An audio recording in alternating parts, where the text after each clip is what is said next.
UV-Vis Spectrometer, what you want to do is go ahead and go to File.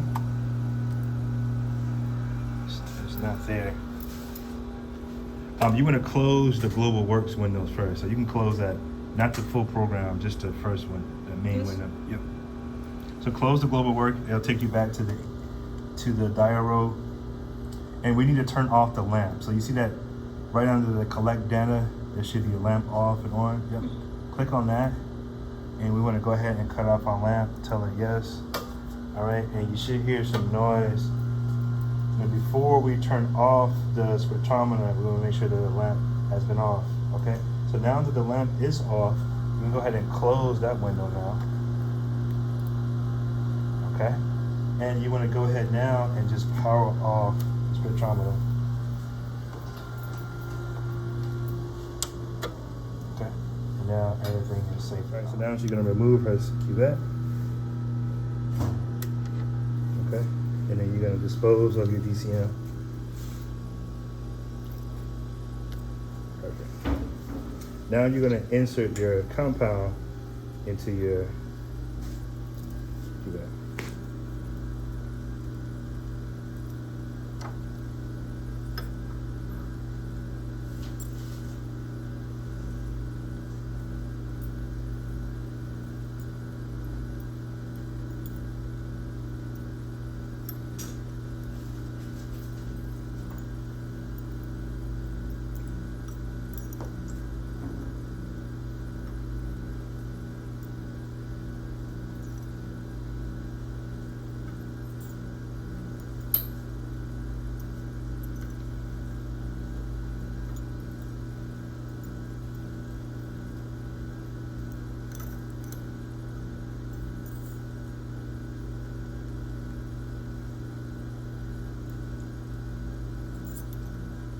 You can leave it in there if you want.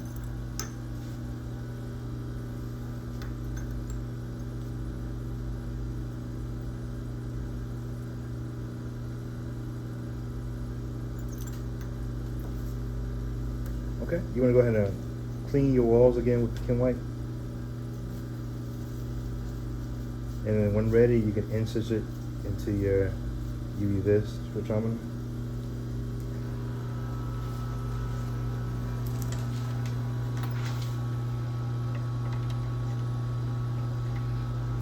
Okay, great.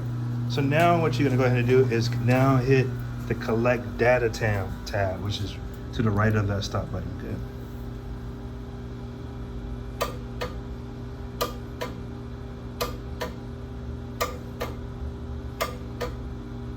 Okay, and you're gonna tell it yes to send your information to GlobalWorks. Okay, and now you have your UV-Vis spectrum. So I'm gonna go ahead and stop this video for now. Okay, actually, we'll keep going. If you don't mind, you could move your cursor to the highest peak. And your peak is around, yeah, choose something, click on that. And you wanna find your lambda max. If you look in this screen here, it tells us that that wavelength is 236 nanometers, right? You guys will report this back. So what you're gonna do is go ahead and left click on your spectra, anywhere on the spectra, and you wanna save this or export it to Excel. And Excel should open. I think it's ready down there. Okay, you can, for now, we're working on this. Yeah, you can close, and there's your data. You wanna go ahead and save this in your file for the course.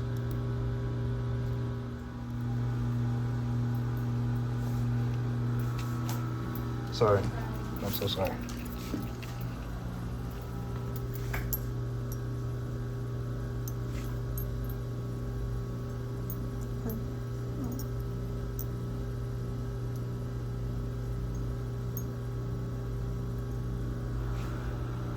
Oh, that's good. You just want to rinse it around.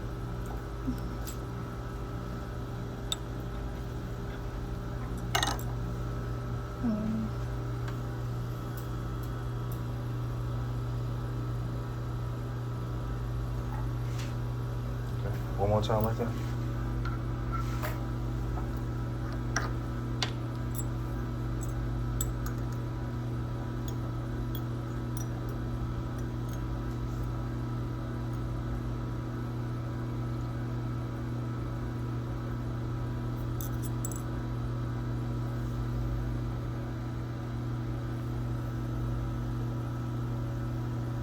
Okay, now you're gonna go ahead and fill up that cuvette with DCM. Yes, ma'am. To the bottom of that line for the SCS.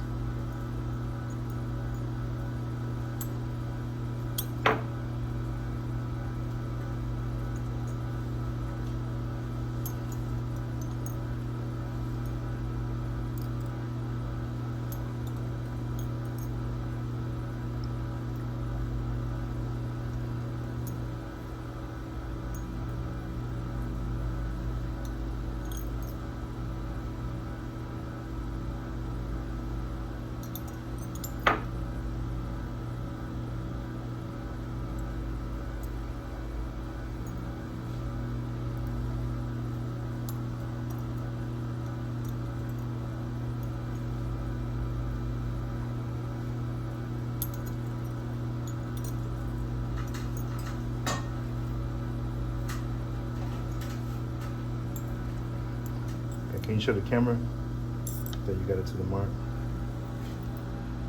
Oh, a little bit more to get to the bottom of that line. Just a little bit more.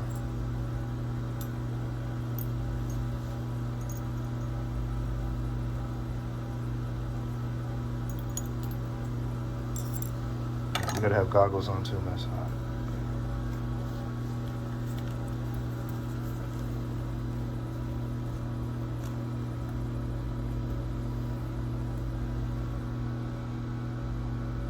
Perfect. Okay. What you're gonna do next is grab a Chem wipe.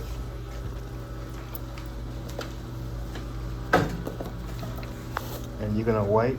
So the frosted ends is where you should grab it, but the clear ends you should just.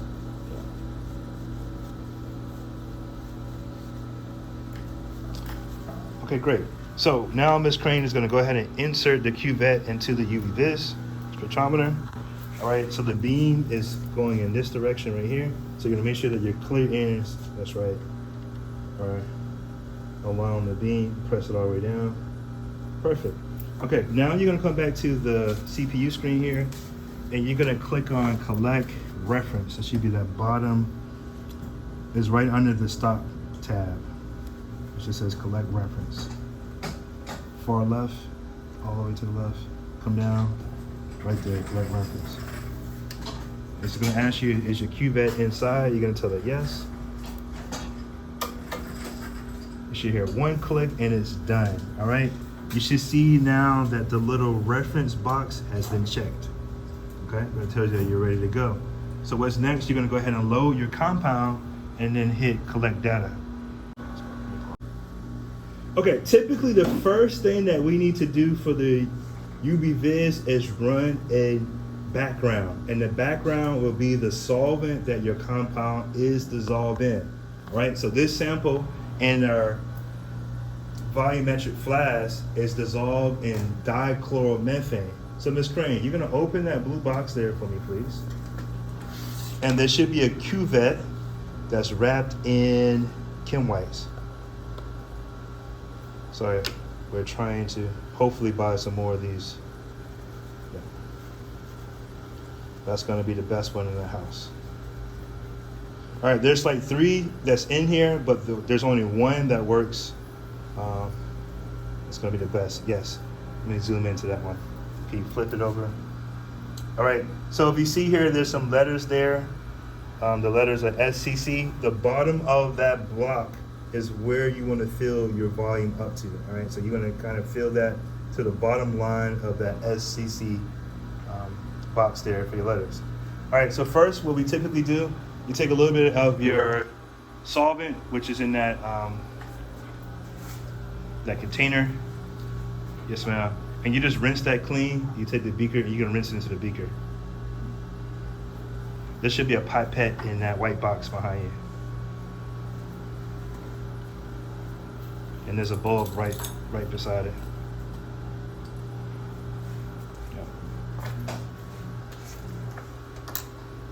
Yeah. Okay, something I want to definitely tell the class, that cuvette is made out of quartz. It's extremely expensive. We only got 1 on campus.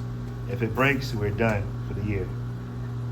So hopefully we want to get through this project without breaking that cuvette.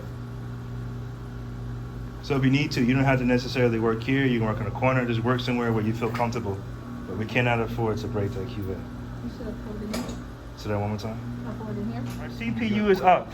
In dead center, or maybe a little off center, you should see this OLIS global work.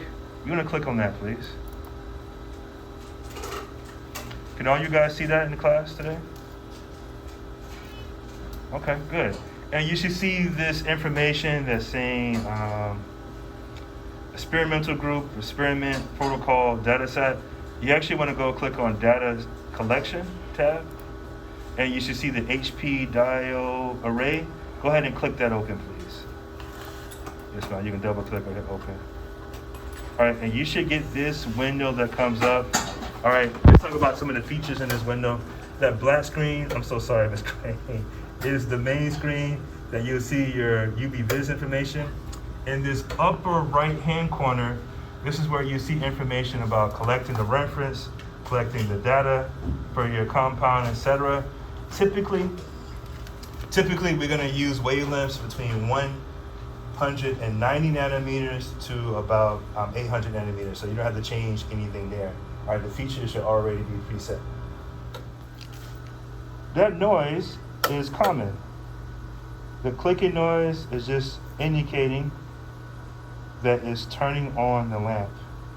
All right, so now if you look here, you see that the lamp is on. Can you guys see in class today? Okay, hello class. This is the UV-Vis setup for this semester. You guys, the derivatization project has an azo or hydrazone substrate that has an absorbance of light.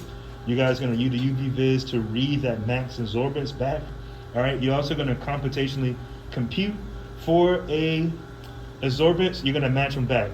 Does the computational absorbance that you predicted or computed, does it match what you got experimentally? So what you're gonna do first is turn your computer on. There should be a power button there for the computer, or the space bar. If it's, okay, maybe it's off. This one. Great.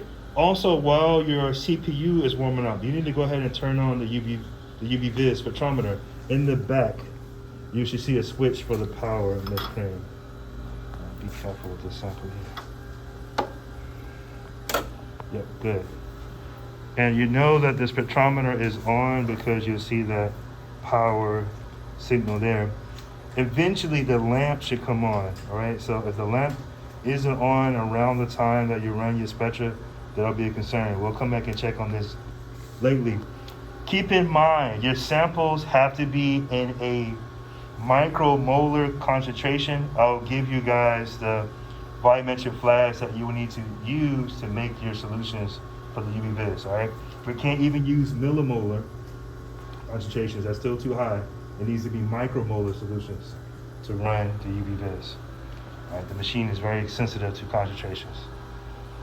Okay, while we're waiting, we'll just wait.